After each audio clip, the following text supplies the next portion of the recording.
Sugeng siang lur, piye kabare? Apik to? Namaku Gatot. Aku pemuda asli Jawa Tengah. Sekarang kita masak ikan pindang tongkol yuk. Persiapan untuk buka puasa. Bu, meh rampung nih Bu. Nah, jadi waktu lebaran biasa yang dimasak itu kan opor ayam. Nah, kalau di masyarakat daerah sini justru yang dicari jenis ikan tongkol seperti ini ya Bu. Biasa dimasak apa Bu? Mangut. Dimasak mangut.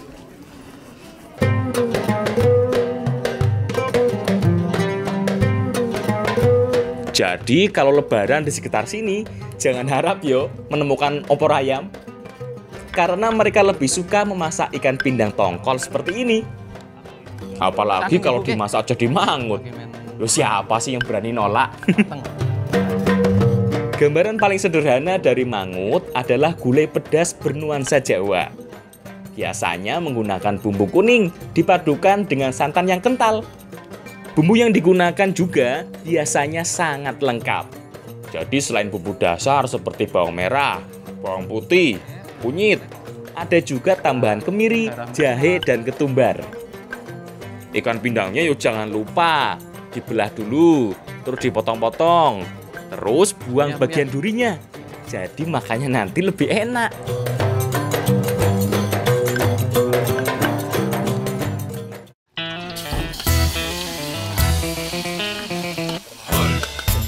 Sip, tinggal masak ya. Tumis semua bumbunya. Kemudian tambahkan sedikit air. Terus masukkan ikannya. Sampun Ibu, cekap nggih. Kalau mangut di pesisir utara biasanya menggunakan ikan yang sudah diasap. Tapi kalau di sini biasa menggunakan ikan tongkol yang sudah dipindang ya Bu ya.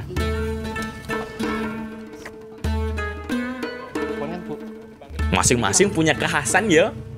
Mangut dengan bahan dasar ikan asap punya aroma dan rasa yang khas. Begitu juga dengan mangut dari ikan pindang seperti ini. Pokoknya sama-sama enak kok. Selain ikan, kasih tambahan tahu juga enak ya. Kalau kamu mau tambahin tempe juga cocok.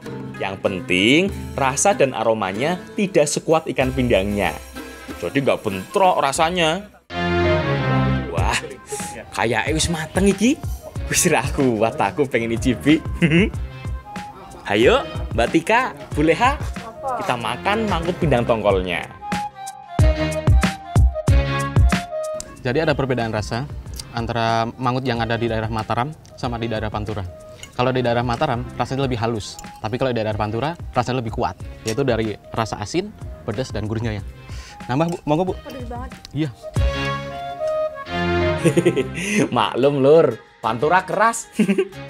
Tapi rasanya bikin seger ya. Cocok iki buat menu buka puasa. Bikin keringet langsung gobios. Jadi lebih seger.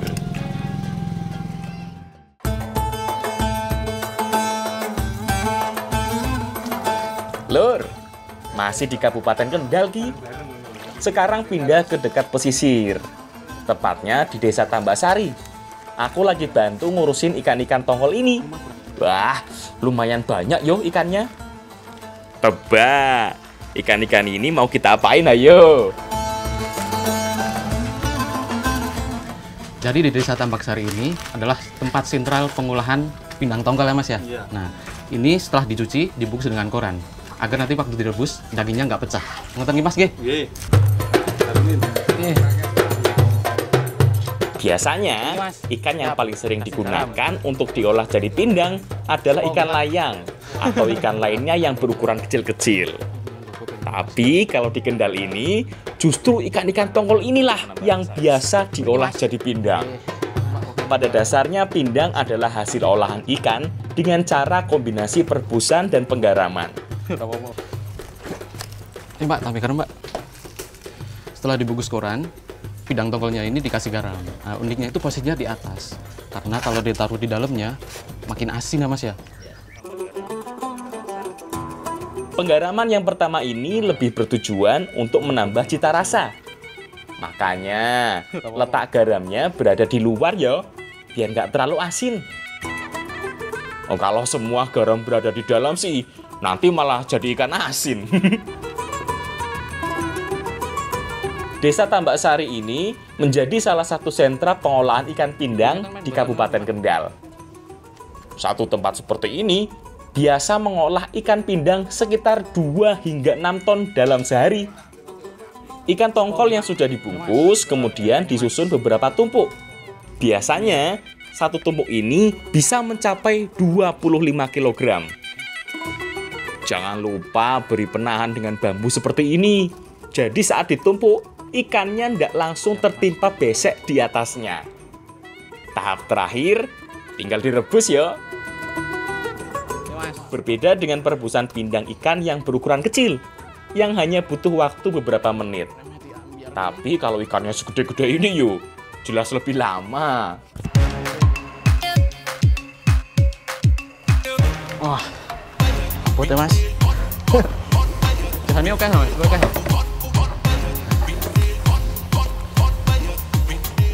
Karena daging pindangnya ini tebel banget, jadi butuh waktu lama buat ngerebus. Paling nggak 1 jam lebih ya Pak ya? Tuh, 1 jam lebih. Ambil lagi Pak.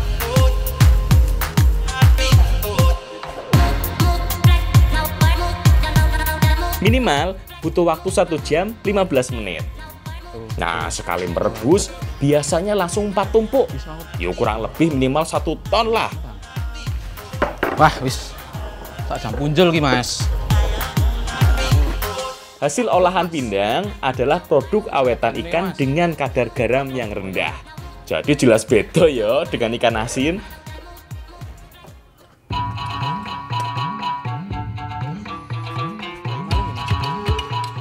Setelah diangkat dan ditiriskan, ikan pindang masih diberi tambahan sedikit garam di bagian luar bungkusannya. Nah, dengan begini, pindang tongkol ini bisa bertahan sampai 1 minggu loh. Oh iya, pindang tongkol jenis ini biasanya laris manis di masyarakat sekitar pegunungan. Pokoknya daerah yang jarang bisa ditemukan ikan laut. Makanya, lebih nyari ikan yang masih bisa bertahan lama, tapi rasanya juga tetap enak. Yo cocok kan?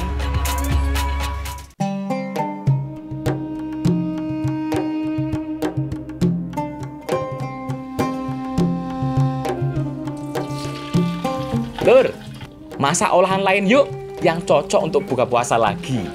Oh, masih dari pindang tongkol ini tentu. Sekarang kalian mau masak lagi nih, sesuatu dari tongkol.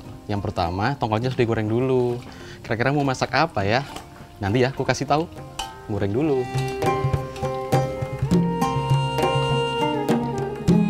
Nah, ikan pindang tongkol yang digoreng sudah dipotong, dibelah dan diambil durinya yo. Gak usah terlalu garing, cukup sampai sedikit kecoklatan. Tujuannya biar saat diolah, teksturnya lebih kering dan tidak mudah hancur.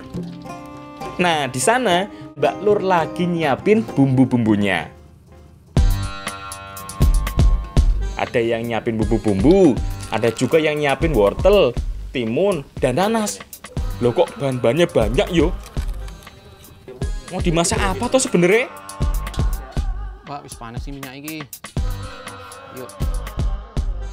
Sebenarnya tongkol ini mau dimasak acar. Nah, kalau di sini biasa ditambah dengan daun koropelik kan, Pak ya? Nah, tujuannya agar bisa lebih wangi. Daun koropelik adalah daun yang sering digunakan untuk bumbu kari. Ini yang membedakan olahan acar ikan di Kendal ini. Walaupun bahannya kelihatan banyak, masaknya ndak bikin ribet kok, Lur.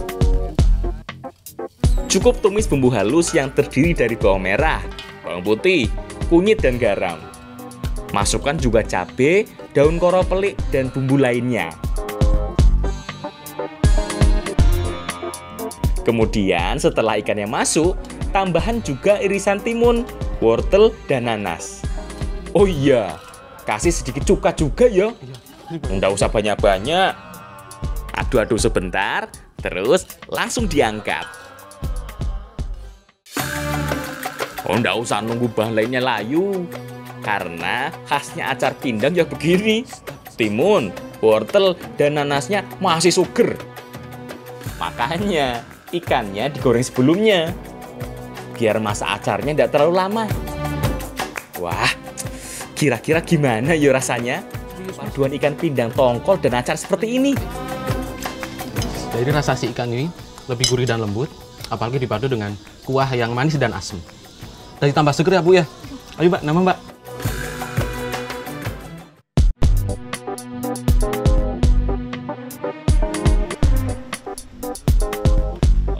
Tradisi padusan pasti sudah sangat familiar, apalagi bagi masyarakat Jawa. Tradisi yang dilakukan menjelang bulan puasa ini sudah ada loh sejak zaman Hamengkubuwono I.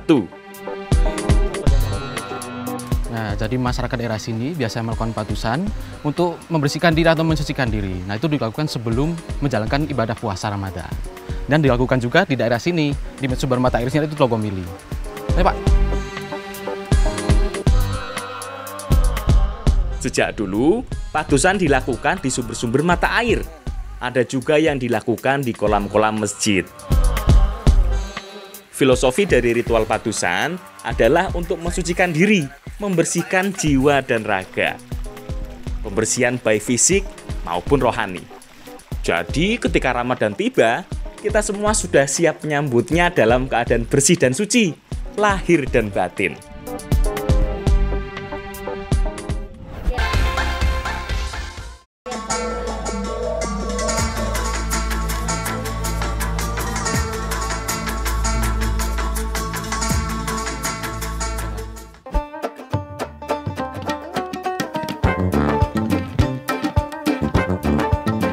Sekarang aku mau ajak kalian buat jalan-jalan di sekitar Kabupaten Kendal. Di sini, aku akan mengikuti tradisi padusan dalam rangka menyambut bulan Ramadan di Desa Tlogopayung. Tapi bentar sih, aku mau bantu Bu Sri dan yang lainnya untuk nyiapin makanannya dulu.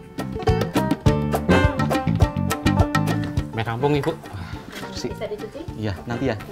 Nah, ini sekarang kita lagi nyiapin menu buat pelengkap acara padusan. Yang pertama itu ada urapan ya Bu ya. Iya. Ditambah dengan tadi peyek ikan sama mendoan. Ya. Udah selesai nih Bu? Udah. Dicuci ya? Boleh dicuci. Bantu ya Mas. Iya.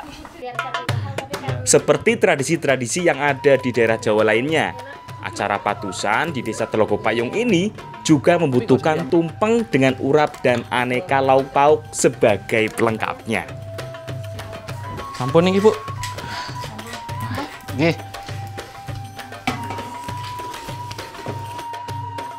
Urap adalah salah satu masakan yang sering banget ditemukan di Indonesia. Apalagi di Pulau Jawa.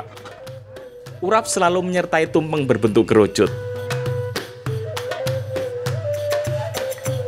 Biasanya, lauk-lauk yang menyertai adalah apa yang ada di sekitar sini. Makanya, kalau di sini biasanya ada tambahan peyek ikan asin dan mendoan. Lebih simpel toh. Tapi iki wae wis enak banget kok. Ojo salah. Walaupun peyek dan tempe mendoan sama-sama gorengan yang menggunakan adonan tepung, tapi jenis tepungnya beda. Kalau mendoan biasanya menggunakan bahan dasar tepung terigu. Nah, kalau peyek menggunakan tepung beras sebagai bahan utamanya. Tumpeng menjadi syarat wajib di setiap acara adat, terutama di Pulau Jawa.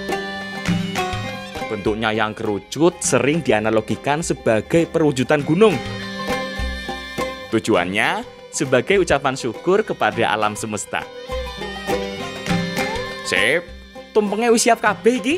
Sekarang kita menuju lokasi tradisi padusan.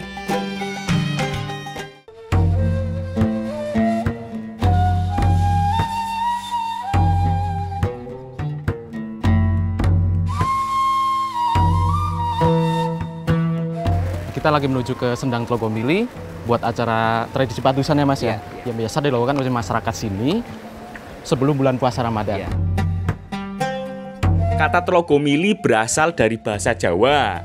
Tlogo berarti telaga, sedangkan mili berarti mengalir. Nah, kenapa dinamakan demikian? Soalnya, telaga yang menjadi tempat untuk tradisi padusan warga ini airnya selalu mengalir, bahkan saat musim kemarau.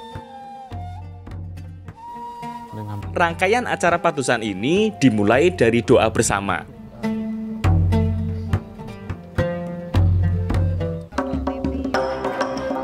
Doa bersama sebelum padusan ini juga dilakukan agar acara padusan berjalan dengan lancar. Selain itu juga agar diberikan kelancaran dalam menjalankan ibadah puasa. Setelah itu ya jelas bancaan. Kita nikmati nasi tumpeng, urap, dan kawan-kawannya. Nikmat banget yo. Lah wong makannya aja di tempat yang keren begini, tambah udaranya yang seger banget.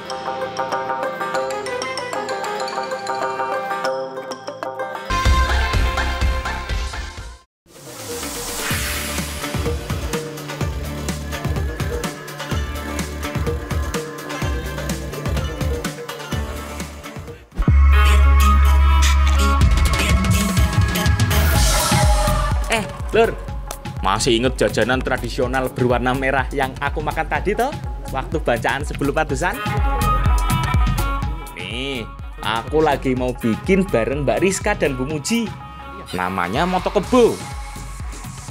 Moto Kebo adalah salah satu jajanan tradisional yang terbuat dari beras ketan berwarna merah dengan isian dari campuran parutan kelapa dan gula. Wah, nasan putih Bu. Sekarang kita lagi mau bikin makanan namanya itu Moto Kebo. Nah, uniknya kalau di sini itu ditambah kentang ya Bu ya. Tujuannya agar bisa lebih empuk. Nah, tambahin ya Bu ya kentangnya. Iya, Pak. Oke. Nah, kue Moto Kebo yang hanya menggunakan adonan dari tepung ketan biasanya teksturnya lebih kenyal dan cenderung lebih keras saat dingin. Tapi kalau ditambah dengan kentang yang sudah direbus sebelumnya, bakalan terus empuk. Caranya gampang kok. Cukup campurkan kentang yang sudah direbus dan dihaluskan ke dalam adonan. Santan nih Mbak. Iya.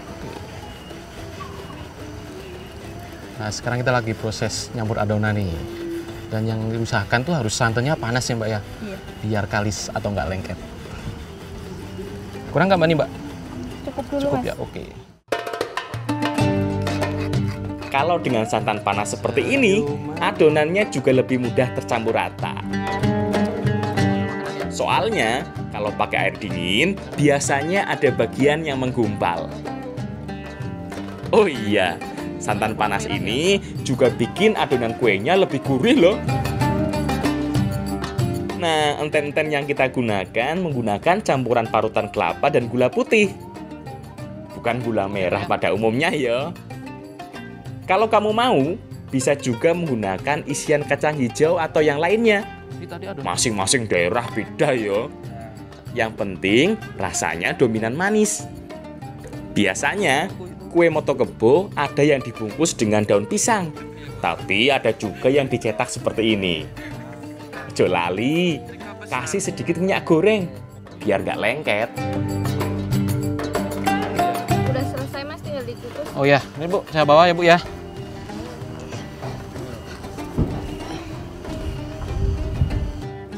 Tahap terakhir tinggal dikukus sampai matang. Biasanya butuh waktu sekitar 15-20 menit.